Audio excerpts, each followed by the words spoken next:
Two Labor Party ministers were sensationally dumped this week from Albo's leadership team for his second term of government. Sad for them. But the significance of this needs to be underlined. You see, all of this relates to stuff going on behind the scenes that we, the voters of Australia, only get to see the tip of the iceberg of. But the upshot of it all is this. The new Labor government is the most left-wing we have probably ever had. It might even be more left-wing than that of Gough Whitlam half a century ago. And that's saying something. Here's a quote from Whitlam's speech to the ALP Federal Conference in 1973. "We believe that a basic function of government is to redistribute wealth and power in favour of the great majority of Australians who depend on their livelihood, for their livelihood, on their own exertions." Gough Whitlam. That is as pure Marxist as it gets. Except maybe for this 1972 attack on the most important principle of freedom, private ownership. We will make a massive attack on the problem of land and housing costs. The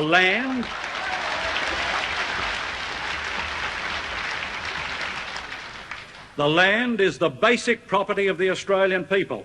It's the people's land.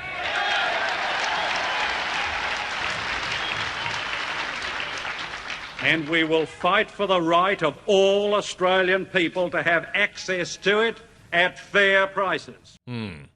Sounds lovely, as left-wing policy always does, until you remember that when he says it's the people's land, that really means the government will take it from the people and own it for you. And me and my 5 mates are the government. Then it starts to make a lot more sense. You will own nothing and be happy. Eat the bugs. Anyway, fast forward half a century, and here we are again, staring down the barrel of a left-wing hell 3 years.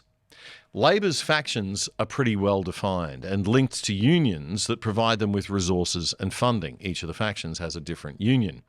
The left faction is now totally dominant in the party room, what they call the caucus, the elected MPs, the senators and House of Reps members. In the Hawke era, the right faction was led by Paul Keating and Graham Richo Richardson. They totally ruled. This kept things balanced to stop the party and government slipping too far into the nutty left-wing world of radical Whitlam-style socialism. But following this election in 2025, and Labor now having a whopping 93 lower house MPs and likely 28 senators, the left have now become the major and dominant force inside the party room. And that is bad news for tax-paying Australians. The next 3 years are going to be hell for us on the centre, right and right. Albo himself is from the left faction. Now, both of the two dumped ministers, the former Attorney General Mark Dreyfus and the former Industry and Science Minister Ed Husic, were from the right faction. Because of how the numbers stacked up, the New South Wales right had to lose one person in the ministry, that was Husic, and the Victorian right had to lose one person in the ministry, that was Dreyfus. The Prime Minister could step in and override these factional deals and have whatever ministers he wants, but Albo decided not to do it in this case, even though his power inside the party right now is at an all-time high. By the way, when the right in New South Wales had to choose who to dump, they'd already decided it had to be a bloke. Quota reasons, of course. Note the lack of reference to anything actually important or good for Australia, like, merit or talent or actual ability or capability or something, the quality of job they were doing. It's actually the second time that Ed Husic has been dumped in a factional ousting in his career. Back in 2019, he had to shuffle aside to make way for the now long-forgotten Christina Keneally. He took that on the chin back then, he says, but he says the favour wasn't returned this time. And in a truly unusual and astounding move, Mr Husic took to the media to dump on his own Deputy Prime Minister, Richard Marles, publicly, calling him a factional assassin this week. It started with an appearance on the ABC Insiders program last Sunday morning, which was arranged before he was dumped. In that interview, Husic said he was dumped for being outspoken and opposing the leadership during his time in the cabinet, the ministry. This is interesting because Husic is the child of immigrants and he's a Muslim. He was the first minister to ever be sworn in using a Quran. And didn't the Labor Party lefties make a thing of that at the time? Such diversity in the Labor Party. Let's cheer for diversity. They love diversity on the left. Just not diversity of opinion or viewpoints, it seems. You can't celebrate diversity and then expect it to sit in a corner silent. Like, you need to speak up when you bring those different views to either a cabinet table or a caucus. I certainly took the view you need to speak up for the communities that you care about. I certainly tried to help us navigate wretchedly difficult issues, such as what we're seeing has unfolded in Gaza post the horrors of October 7. You know, there have been times where in previous governments there's been very vigorous debate. We had a government that went for 5 terms. We've had people in senior roles in this government that did the same thing as I did, questioned. And I don't think that's an unhealthy thing. And I certainly don't want one of the lessons out of this that you can't question, because I think there's value in doing. But you're saying Labor's less tolerant of that debate these days? I don't think we can afford to be less tolerant. Was your experience that there was little tolerance for that sort of open debate? I think there were times where it had to be encouraged. Yeah, you got to love it when the left's own identity politics hypocrisy starts to eat itself. And here's the really good bit where he just dumps it on the deputy boss. I live my values. I think it's important to say you sometimes have to make a decision that's good for the collective, and I live my values. And you're saying your colleagues on this occasion did not live their values? Well, I think, look, the difficult issue here is that we've had sort of barefaced ambition, and a Deputy Prime Minister wield a factional club to reshape the ministry. I think when people look at a Deputy Prime Minister, they expect to see a statesman, not a factional assassin. There's some strong words. You're saying Richard Marles has put his own ambition to boost his numbers ahead of the good of the party and the government.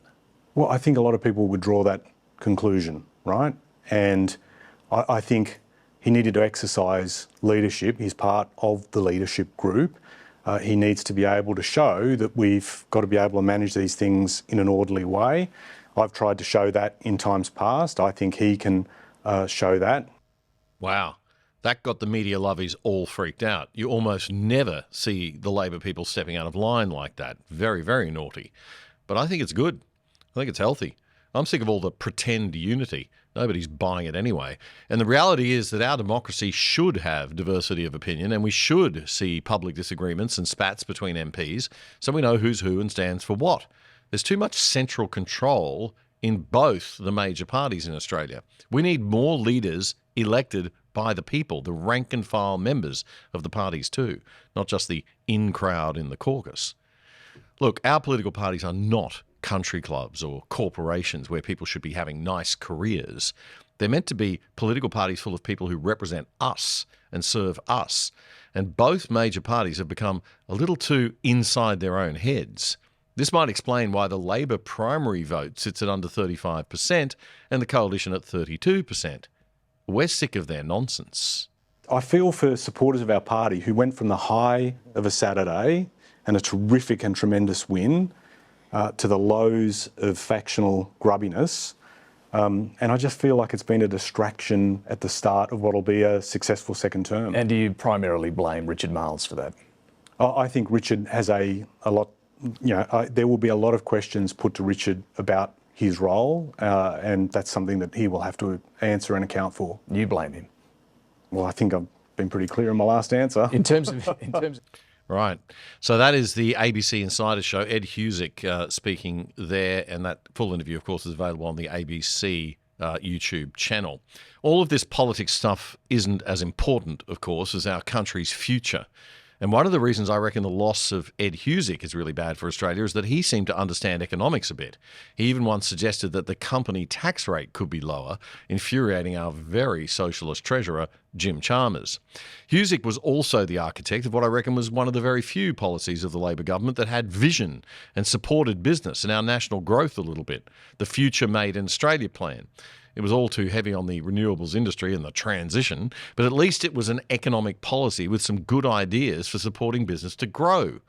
Let's hope that one doesn't go down the drain now that the very prominent Labor left faction member, Senator Tim Ayres, is the new Minister for Industry.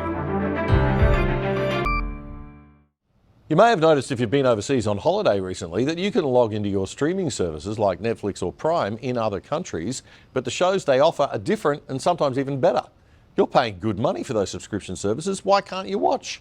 Well, with a virtual private network or VPN, you can log in from home here in Australia with an internet address from anywhere in the world, and big corporations and big government can't see where you are.